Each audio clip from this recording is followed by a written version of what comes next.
So I've been brining the sliced eggplant in salt water, and that kind of removes the bitterness. Did that for about an hour. Just dump them out in a strainer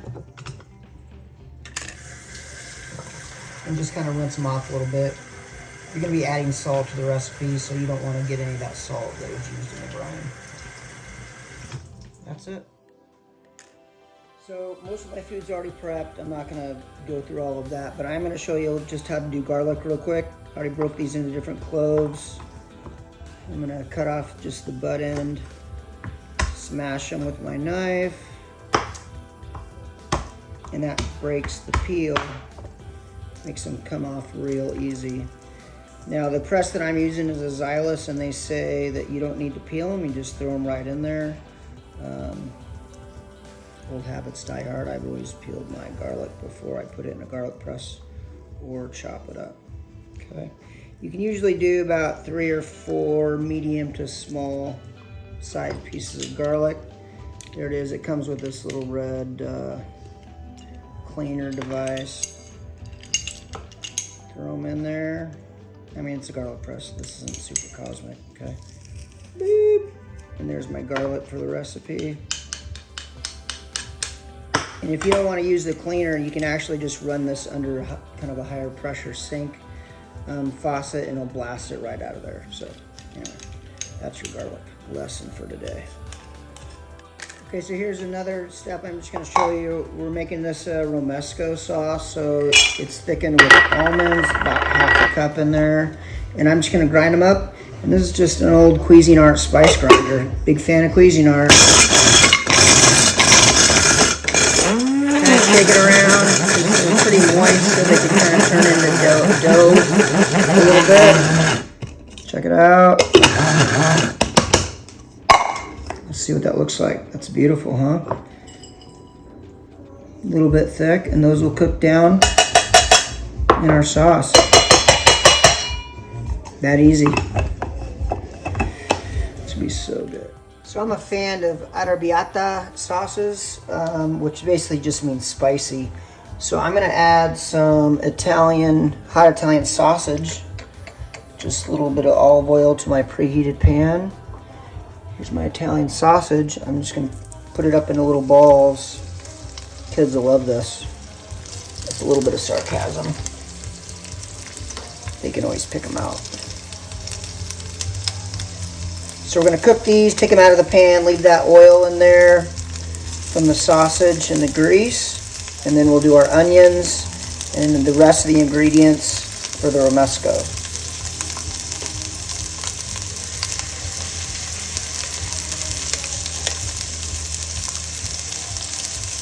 So this is kind of a combination of a few different sauces.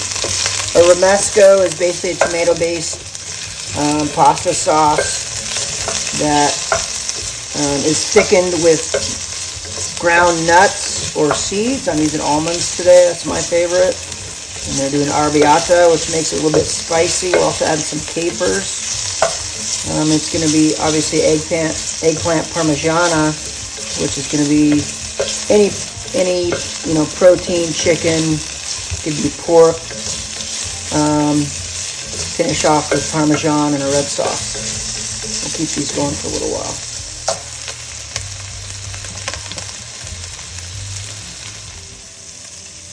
Okay, these are pretty much done. You're going to cook them a little bit more in the sauce, so you don't got to cook them all the way through.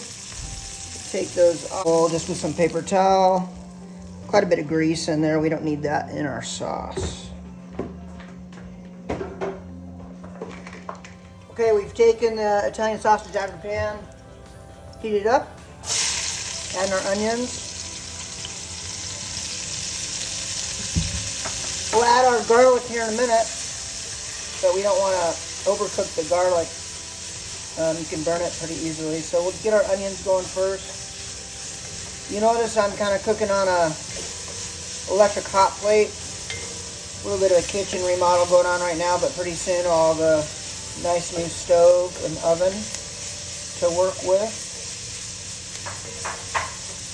We're just going to wait till these are almost translucent. They'll cook more in the sauce, so not critical to cook them all the way right now. We throw our garlic in there. And I'm going to put my fresh tomatoes in there right now too. Cooking fresh tomatoes until they're kind of a darker, richer red really imparts a lot of flavor to your sauces. So we'll cook this for probably 4 or 5 minutes at least.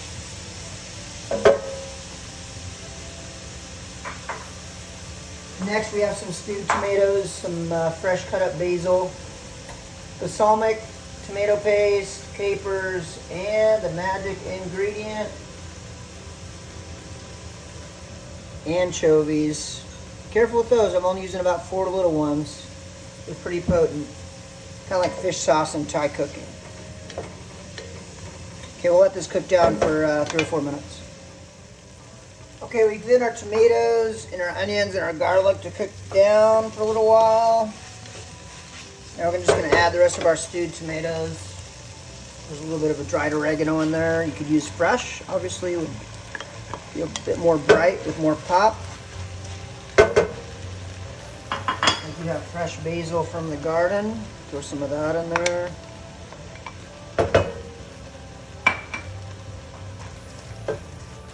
Add the rest of our ingredients. Vinegar, a little tomato paste,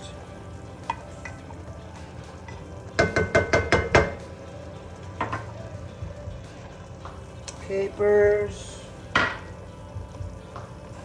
and anchovies.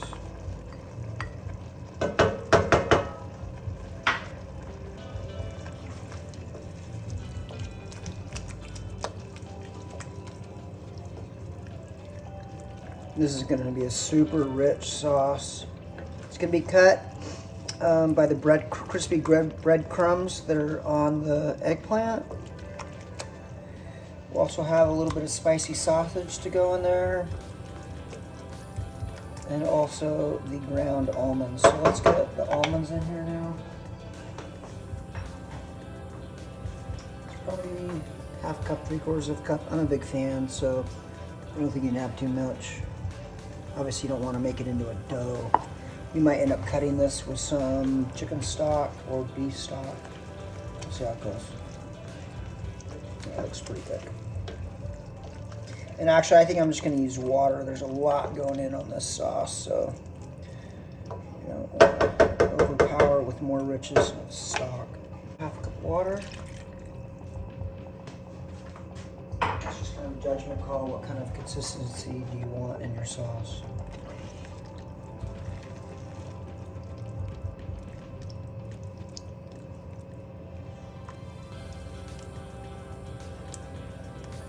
And the almonds add kind of a light pale color to the sauce. Almost like a one of those vodka cream sauces. Yeah, it looks great.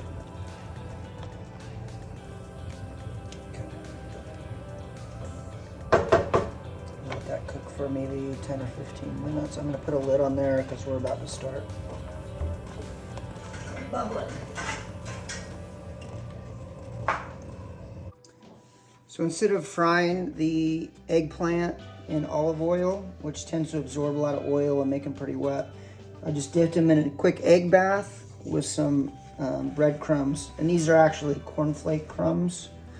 A lot of the dishes that I make are gluten and dairy-free, as is this one today. You can obviously use real Parmesan. I'm using a plant-based Parmesan and obviously plant-based breadcrumbs. But this is a pretty quick step here. I'm gonna cook these, crisp them up, 350 for 10 or 15 minutes. So I currently don't have an oven in the kitchen, so I'm simply using my grill. Indirect heat as an oven, about 350 degrees. We'll do that for about 10 to 15 minutes, just till they crisp up a little bit. Okay, we're checking the eggplant again in my grill oven. If you'll notice, I'm wearing my hot pad mittens, one with a Cessna Skywagon and my dog, Zoe, and the other one with just my dog, Zoe. We lost her this last summer. Actually, pretty sad, but my sister-in-law, Karen, makes these. So, Noof, she's got Newfoundlands, SEW Noof. If you wanted to get your own made. Spin these around. I probably won't flip them. I'm gonna feel them. Crisping up, maybe another 5 or 8 minutes. Okay, these turned out to take quite a bit longer. I did flip them over. Now they're starting to brown, and we'll call them good. And that's my daughter, Annalisa. Everybody say hi. Those look pretty good. Okay, now we're going to assemble the Parmigiana Romesco Caponata. I'm going to do some sliced crushed red peppers in the bottom of the pan. The heat of the glass is going to end up cooking those pretty nicely. I'm going to be browning cheese, so I didn't want the peppers on the top. So then our second layer is the actual eggplant, which I have crisped in the grill. Usually use an oven for about 15 or 20 minutes at 350. I ended up increasing this temperature a little bit towards 400, and it was about 15 minutes. Okay, let's get them all in there. Double layer is fine. Now we're going to put our Romesco in there. And this is a little bit of arrabbiata because it's a little bit spicy. It's Romesco because I put the ground almonds in there. And we'll just spread it nice thick layer. I also put some spicy Italian sausage, hot Italian sausage. Once again, going for that arrabbiata or angry spicy flavor. The sauce is, I've been keeping it hot, and obviously the eggplant is hot, so that's just going to reduce your baking time in the oven. Or as I'm doing today, the grill. You could serve this with crusty French bread and noodles. I'm using noodles today. That's my kids in the background. We're going to do a little bit of mozzarella. And this is plant-based, Miyoko's mozzarella from cashews. It's really good, melts well. Obviously a good rich buffalo mozzarella would be a more normal flavor profile, but this is actually really good and my family loves it. You can use this on your pizzas, on anything, a caprese salad with fresh tomatoes, olive oil and vinegar, anything you'd use a normal mozzarella. And then I'm gonna sprinkle some Parmesan on top. And when this is going back on my grill, I've cranked up the heat. The internal temperature of this food is good because it's been hot, the sauce is hot, and the eggplant is hot. So we just want to brown up the cheese basically is all we're doing. Okay, we'll take this out to the grill. Okay, I got my oven up around 4 to 450. I'm gonna kill these middle burners. Put it in there, indirect heat. About 20 minutes. That's gonna be amazing. We're about halfway through our 20-minute bake. Man, that's looking awesome. Let's rotate this around because we've got a hot spot in the back of the grill, but that looks pretty darn good. Maybe about 3 or 4 more minutes. Okay, honestly, this dish is super good. Looks amazing. That melted cheese, albeit plant-based, but it's gonna taste awesome. Let's turn off this grill. Now this thing is lava hot, right? So we definitely gonna have to wait for it to cool off before we cut into it. But man, that thing looks amazing.